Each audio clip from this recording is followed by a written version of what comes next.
Hello everybody!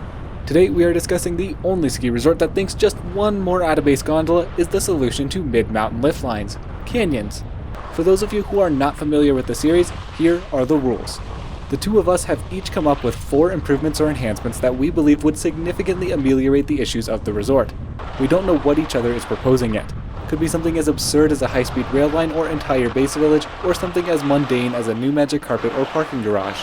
This is all hypothetical, meaning we don't think too terribly hard about permissions or money, although those are considered in most projects. We're going to critique and question as we go. And at the end, you all will put your thoughts down in the comments below, along with telling us whose plan is better. Based on the comments section of each video in the series, we will keep score over time to see who is the better planner according to the people. Simple enough? Alright, let's begin.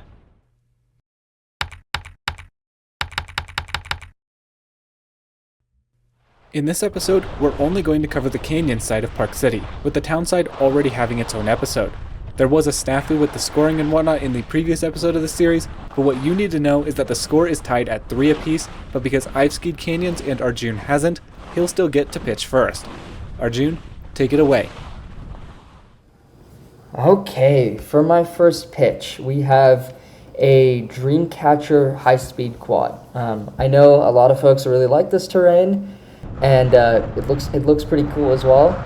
But it's both Dreamcatcher and the Dreamscapes lift are serviced by fixed grip quads, so I figured by having one as a high speed, that would be pretty good. I was assuming that there would be a way to lap the Dreamscapes terrain from Dreamcatcher, but it doesn't really look like you can do that, so that was my intention. Maybe if someone smarter than me in the comments could figure out how you could do that, that'd be great. But yeah, first project, Dreamcatcher high-speed quad.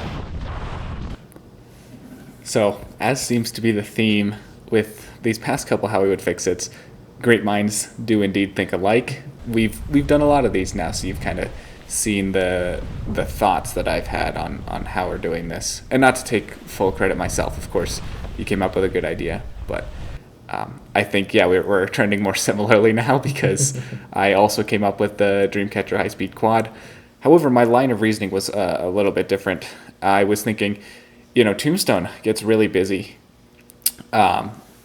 mostly because it has the best variety of terrain for advanced skiers. You got some moguls, some trees, a little bit of a bowl, some good groomers, and then, of course, it's the primary way to get to and from we'll call it the dream side of the mountain, right? So I think upgrading Dreamcatcher to a high-speed quad, you draw some more people over that way and take them away from that Tombstone terrain, because it does have some good moguls right under the lift there. What's that? I think Chimera or something. There's some good trees over on the looker's right, some really, really good black groomers over on the left with Boogeyman and Pipe Dream. And then the other piece of this that I don't think you maybe thought about is that Dreamcatcher quad's from 2006, which for a fixed grip is actually not too old. So you could very well take that, and then this is where I deviate a little bit. I propose taking that equipment and building an alignment where you go from the Red Pine Lodge to the top of the Tombstone lift to basically serve as the most direct route to go from that lodge over to Peak 5, 9990, that sort of stuff. And that should help decrease lines at Tombstone as well. And it takes pressure off of chicane because everybody has to ski down chicane right now, and it is horrible. So it takes a lot of pressure off of that, takes a lot of pressure off of Tombstone, draws some people into that new high-speed quad. Overall, this one project, I think, would hugely transform canyons. Nice, and I really like the idea of moving the current fixed grip quad over to the Red Pine Lodge. Is that one project, or does that count as 2? I'm counting it as 1 because, we're only constructing one new thing. We're taking the equipment from the old one. But call it 1.5. I don't really care. Tell me I cheated in the comments if you think that. But overall, I'm going to go with 1.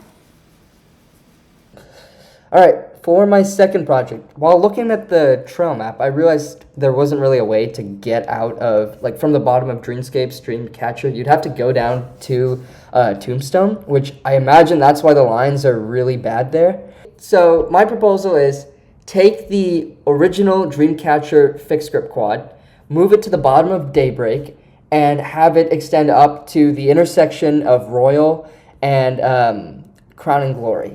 And that way you can just get to Peak 5 and 9990 from that area without having to go down to Tombstone. So I'd imagine that would cut down a good bit on the lines there. So yeah, that's my second project.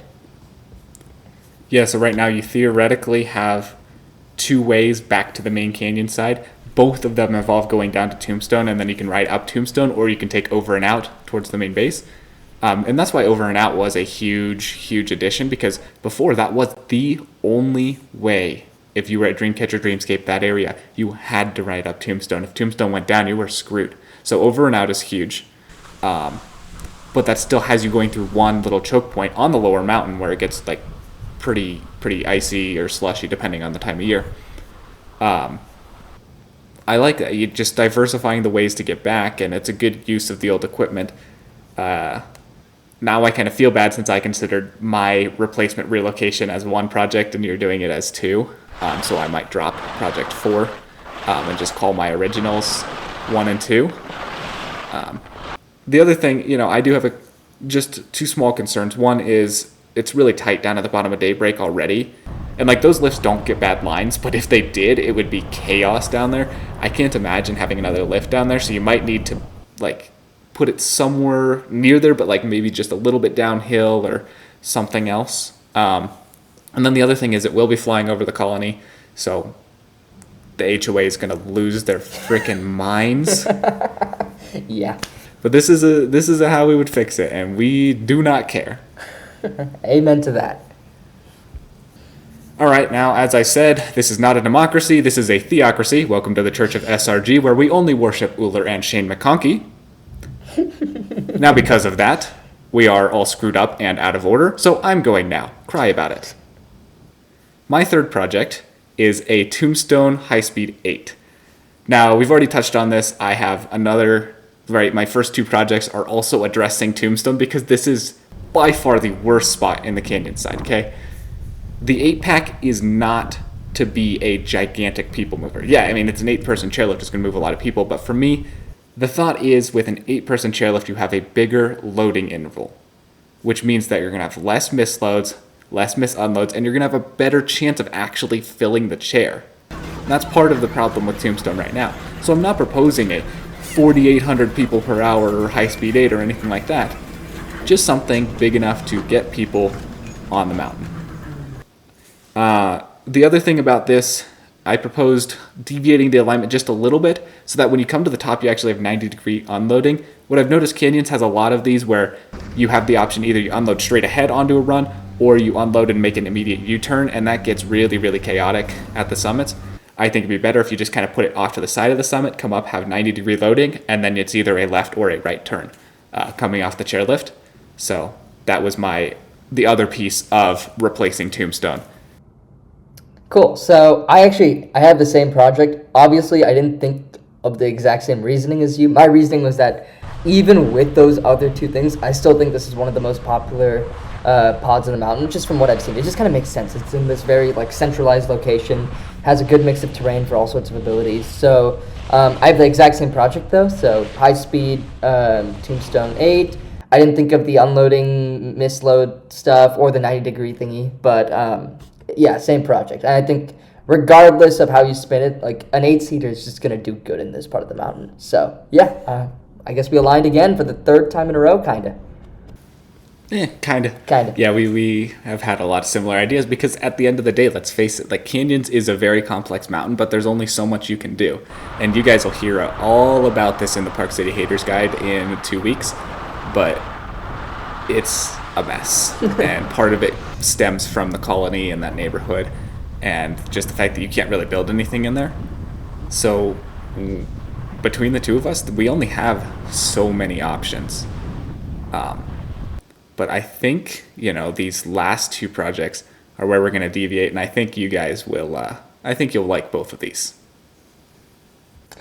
Okay, for my 4th one, I feel like this is a trend with a lot of my How We Would Fix It. I have 4 decent ones, and then the last one I just lose everyone. But I don't care. I'm swinging for the fences.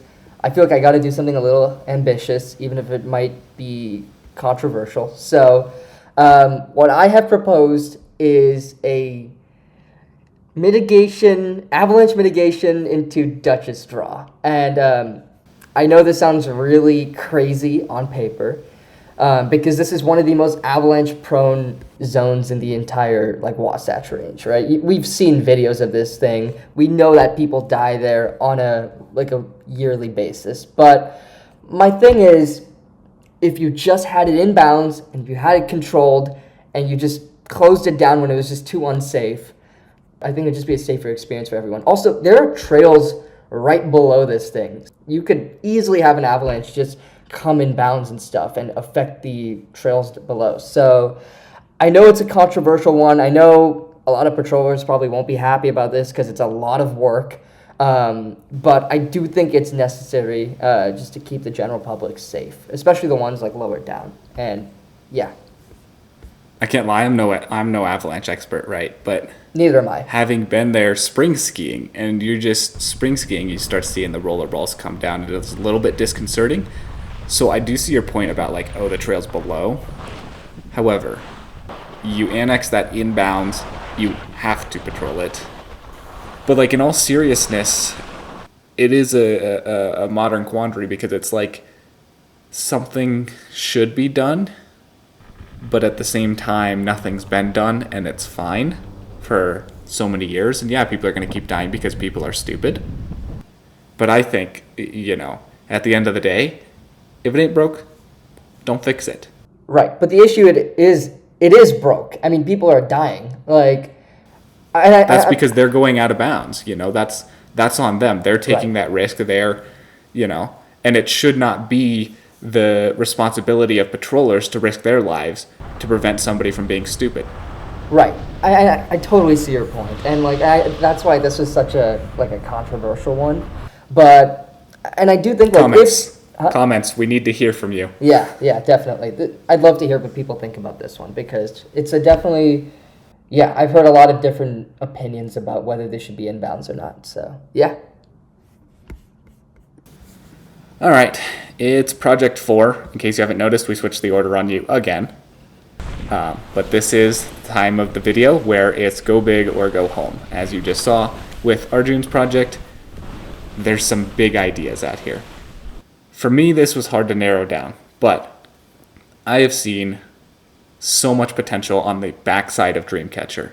And if you go look in some resources like an OpenStreetMap or whatever on LiftBlog, you'll see some people have proposed lifts in this whole area. I mean, there's lifts all over the place, and there's probably a master plan somewhere that says what lifts. But for mine, I've just proposed a high-speed quad going from about where Reaper splits off from Trance to go up to the ridge kind of behind Panorama there. And so then you can have a blue that goes down the ridge, and then it would split right around Cloud9, so it would split to go to either Trance or to Panorama. And then you could have some nice single black glade or mogul skiing down to the Daybreak side, and then you could have some serious double blacks, really steep open stuff coming down the other side towards Trance and Reaper and the bottom of the high-speed quad, making that one lift lap. Now, I don't want the lift going all the way up onto the ridgeline because of the avalanche concerns we just had with Arjun's project. But overall, I think you can build something that looks a little bit like Super Condor, where you have the blue coming right down the ridge, double blacks on the left, single blacks on the right, and it satisfies a large population. Okay. Yeah, I think I really like this project, actually. What I think is so brilliant about this is there's so much variety back there that I didn't even see. You get a little bit of bowl skiing, you get some cliff skiing, you get some tree skiing, you get some more open faces. It really is a project that kind of satisfies everyone, which I think is super nice. And I like that there's another lift in this side of the mountain. One thing when I look at Park City just holistically, even with the trail map, there seems to be so much of this upper mountain area that's right here, but the resort just hasn't really built anything into it. So I think this would be a great first step into just doing that. So no, I really like this project. I think it's super cool. Yeah, I mean, there's a ton of untapped potential, and I'm just sitting here there's all this land. Eventually, somebody's got to do something. I think this is the best alignment because you get a little bit of everything. Okay, that seems to wrap it up for proposals and challenges. Be sure to let us know who won down below, and of course, we would love to hear your guys' thoughts on our projects and what you would propose as well, so leave all of that down below. As always, thank you all for watching. All our love, we're out.